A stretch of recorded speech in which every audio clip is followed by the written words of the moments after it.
Jam sudah lewat 11 malam. Lampu ruang tamu padam, televisi lama dimatikan, hanya sisa cahaya dari lampu dapur yang temaram. Di kamar, napas anak terdengar teratur, naik turun dengan ritme yang menenangkan. Sementara di sisi ranjang lain, suami sudah terlelap. Keheningan rumah justru terasa sangat berisik, karena di dalam dada seorang istri, pikiran terus bergema tanpa henti. Di saat seperti inilah, banyak istri menangis tanpa suara. Air mata mengalir pelan, meresap ke bantal, tanpa isakan, tanpa suara. Bukan karena tangisnya kecil, tapi karena dia tak ingin membangunkan siapapun. Menangis diam-diam menjadi satu-satunya ruang aman, tempat dia boleh runtuh tanpa harus menjelaskan apapun. Di siang hari, dia mengenakan topeng yang nyaris sempurna. Dia tersenyum, memasak, mengurus anak, menyelesaikan pekerjaan, bercanda seolah semuanya baik-baik saja. Tidak ada yang tahu bahwa topeng itu dilepas setiap malam, ketika dunia tidur, dan seluruh beban yang ditahan seharian akhirnya jatuh menimpa dirinya sendiri. Ironisnya, kesepian itu muncul justru di tengah kebersamaan. Secara fisik, dia dikelilingi keluarga. Ada suami di sampingnya, ada anak-anak di kamar lain. Namun secara emosional, dia merasa seperti berdiri sendirian di sebuah pulau terpencil, terlihat dari kejauhan, tapi tak pernah benar-benar dijangkau. Di dalam kepalanya, sering muncul suara yang menghakimi dirinya sendiri. Kamu kurang bersyukur. Hidupmu sudah cukup. Banyak orang yang lebih susah. Kalimat-kalimat itu membuat air mata terasa seperti dosa, seolah menangis adalah bentuk ketidakpatuhan terhadap hidup yang katanya sudah baik-baik saja.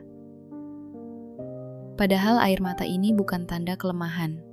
Ini adalah tanda bahwa sistem di dalam batinnya sedang kelebihan beban. Terlalu banyak peran, terlalu banyak tuntutan, terlalu sedikit ruang untuk bernapas. Menangis di malam hari adalah sinyal tubuh dan jiwa yang meminta jeda, bukan vonis bahwa dia gagal. Video ini tidak dibuat untuk menyalahkan siapapun, bukan untuk menyerang, bukan untuk menghakimi. Ini adalah upaya membedah apa yang sebenarnya terjadi di balik pintu kamar yang tertutup, agar setiap istri merasa didengar dan setiap suami mulai menyadari bahwa diam tidak selalu berarti baik-baik saja. Kelelahan yang dirasakan banyak istri seringkali bukan sekadar pegal di badan, bukan hanya tangan yang letih setelah mencuci atau punggung yang sakit setelah seharian bergerak. Ini adalah kelelahan mental. Lelah karena harus terus mengambil keputusan kecil tanpa henti, sejak membuka mata di pagi hari, hingga memejamkannya kembali di malam hari. Ada begitu banyak pekerjaan yang tidak terlihat dan tidak pernah dicatat.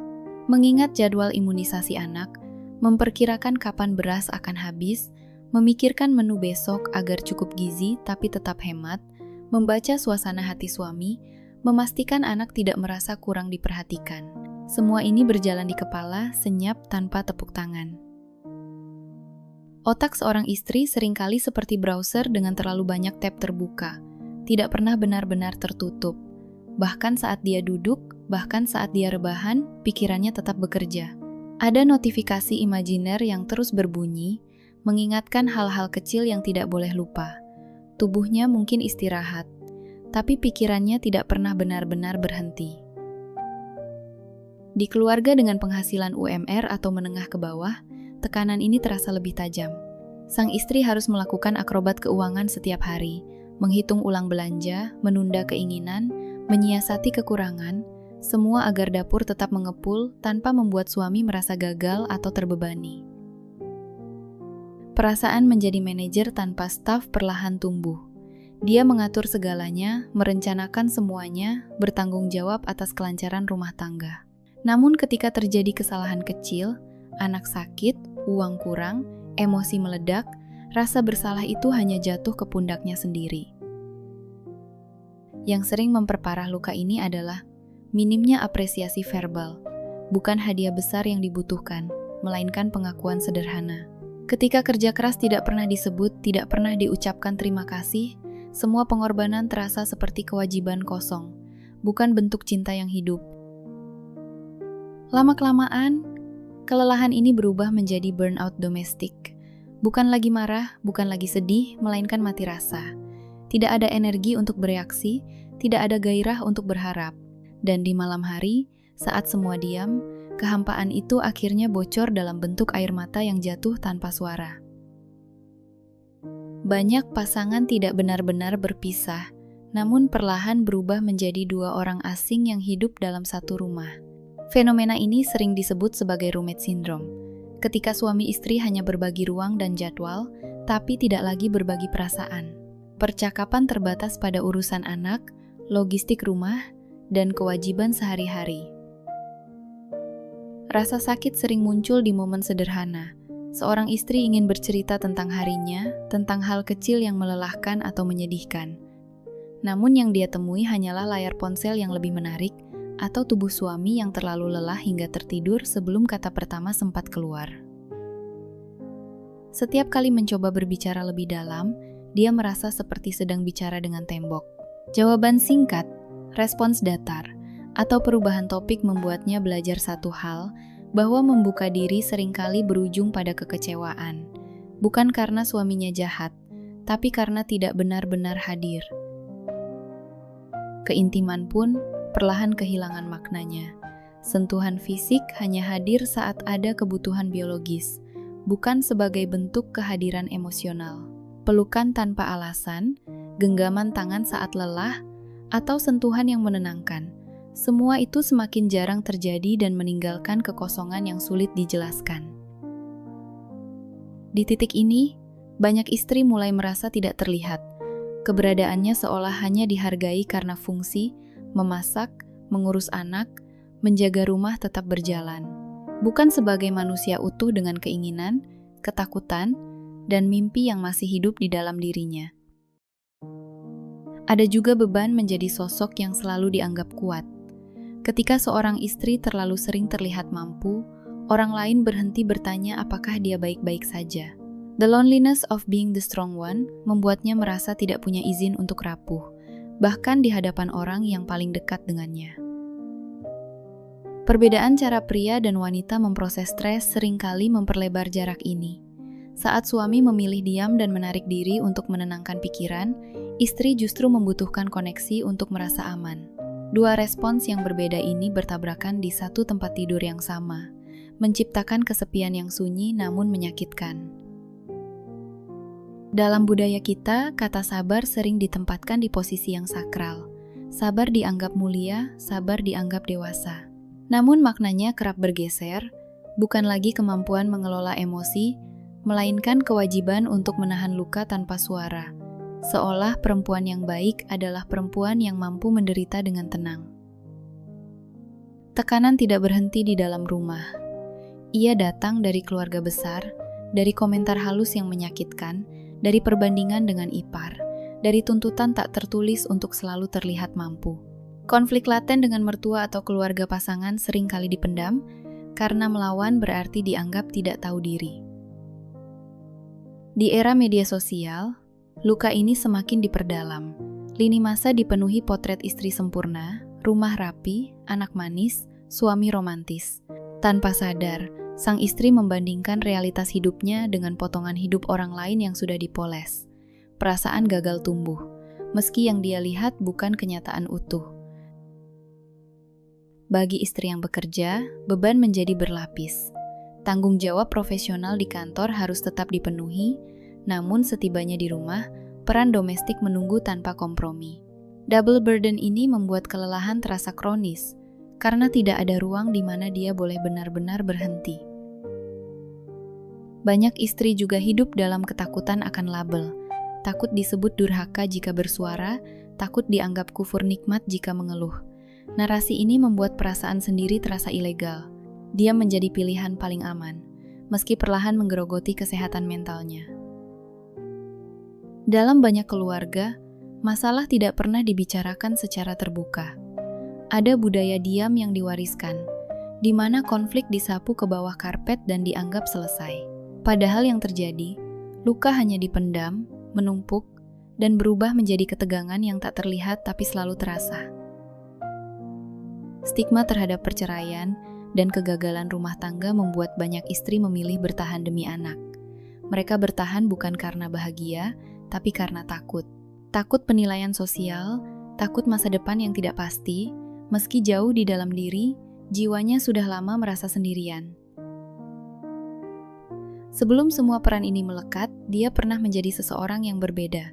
Seorang perempuan dengan mimpi, tawa yang lepas, dan rencana hidup yang dia bayangkan untuk dirinya sendiri.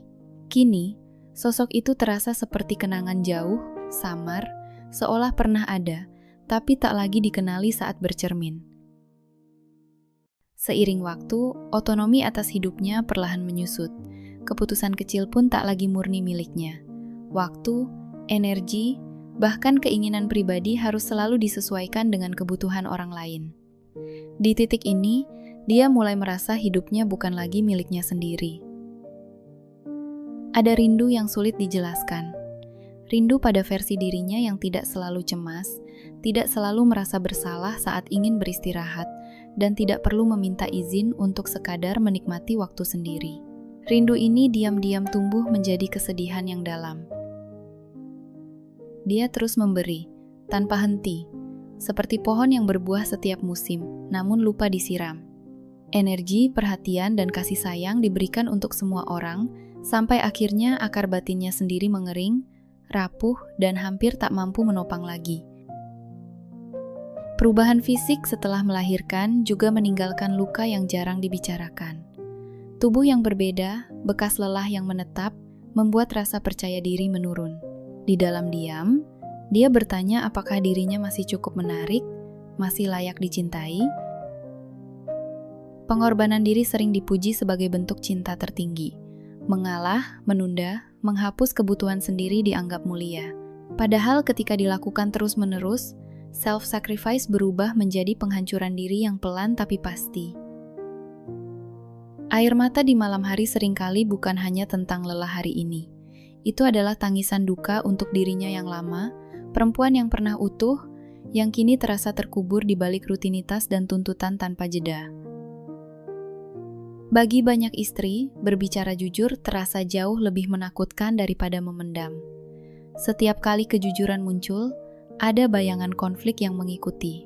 Pertengkaran dianggap hanya akan menambah lelah, menguras energi yang sudah nyaris habis, sehingga diam terasa seperti pilihan yang lebih aman. Pengalaman berulang kali tidak didengar membentuk pola yang sunyi. Saat keluhan dijawab dengan pembelaan, pengalihan, atau penolakan, otak perlahan belajar bahwa berbicara tidak membawa perubahan. Inilah yang disebut learned helplessness, ketika seseorang berhenti mencoba karena merasa usahanya sia-sia. Banyak istri juga memikul tanggung jawab menjaga rumah tetap terlihat damai, terutama demi anak-anak. Mereka memilih menjadi penyangga emosi, menelan semua racun batin agar tidak terjadi ledakan yang bisa melukai suasana rumah. Dalam diam, mereka mengorbankan diri demi ketenangan orang lain. Ada pula pengalaman gaslighting emosional yang halus tapi melukai. Ketika istri mencoba jujur, perasaannya diperkecil, dianggap berlebihan, terlalu sensitif, atau sekadar kelelahan sementara. Lama-kelamaan, dia mulai meragukan emosinya sendiri dan memilih untuk tidak lagi bersuara. Tangisan di malam hari sebenarnya adalah kerja biologis tubuh. Kortisol yang menumpuk seharian dilepaskan melalui air mata, memberi sedikit ruang bernapas bagi sistem saraf yang tegang. Menangis menjadi mekanisme pertahanan alami agar tekanan tidak meledak di waktu yang salah. Menjelaskan hal yang sama berulang kali juga melelahkan. Setiap klarifikasi yang tidak sampai membuat kata-kata terasa sia-sia. The exhaustion of explaining membuat diam terlihat lebih ringan, meski di baliknya ada rasa putus asa yang terus menggerogoti. Diam bukan tanda setuju, bukan pula tanda semuanya baik-baik saja. Dalam banyak kasus, diam adalah ekspresi kelelahan terdalam, titik di mana seseorang mulai menyerah pada harapan akan dipahami dan perlahan menjauh secara emosional dari hubungannya sendiri. Langkah pertama menuju penyembuhan selalu dimulai dari pengakuan. Mengakui bahwa rasa sedih itu nyata, bahwa lelah itu valid, dan bahwa menangis bukan kegagalan. Air mata bukan musuh, melainkan bahasa tubuh saat kata-kata sudah terlalu berat untuk diucapkan. Seorang istri juga perlu belajar bersikap lembut pada dirinya sendiri. Self-compassion berarti berhenti menghakimi diri atas kelelahan yang dirasakan. Dia pantas mendapatkan empati yang sama seperti empati yang selama ini dia berikan dengan tulus kepada anak-anaknya setiap hari. Membangun ruang bicara yang aman dengan suami tidak selalu harus dimulai di tengah emosi yang memuncak. Justru percakapan paling jujur sering lahir di saat suasana netral, saat tidak ada nada menyalahkan, hanya keinginan untuk saling memahami tanpa harus menang atau kalah. Batasan kecil juga penting untuk dipelajari. Micro boundary bukan bentuk egoisme, melainkan bentuk perawatan diri. Meminta 15 menit sehari untuk sendiri, tanpa interupsi, tanpa rasa bersalah, adalah langkah sederhana untuk mengisi ulang energi yang selama ini terkuras. Bagi para suami yang mungkin menonton, mendengarkan adalah hadiah terbesar. Tidak semua cerita membutuhkan solusi. Terkadang, yang dibutuhkan seorang istri hanyalah kehadiran penuh, telinga yang terbuka, dan kalimat sederhana yang berkata, "Aku mengerti perasaanmu." Mencari bantuan profesional juga bukan tanda aib. Konselor atau psikolog bukan hakim, melainkan penolong. Meminta bantuan adalah bentuk keberanian, sebuah usaha sadar untuk menyelamatkan diri sendiri dan hubungan yang masih ingin dipertahankan. Malam yang gelap tidak pernah abadi. Selalu ada pagi yang menunggu, perlahan dan pasti. Kebahagiaan seorang istri bukanlah pelengkap, melainkan fondasi. Saat seorang istri merasa utuh, rumah pun memiliki peluang yang lebih besar untuk benar-benar menjadi tempat pulang. Jika cerita ini terasa dekat dengan hidupmu, mungkin kamu tidak sendirian. Tekan tombol like sebagai tanda bahwa perasaan seperti ini memang nyata dan layak dibicarakan. Tulis di kolom komentar, bukan untuk membuka luka, tapi untuk saling menguatkan. Ceritamu bisa menjadi pelukan tak terlihat bagi orang lain yang sedang menangis diam-diam malam ini. Dan jika kamu ingin terus menyelami kisah, luka, dan harapan yang sering tersembunyi di balik rumah tangga, subscribe channel Di Balik Perkawinan. Di sini, kita belajar memahami tanpa menghakimi dan menyembuhkan tanpa menyalahkan.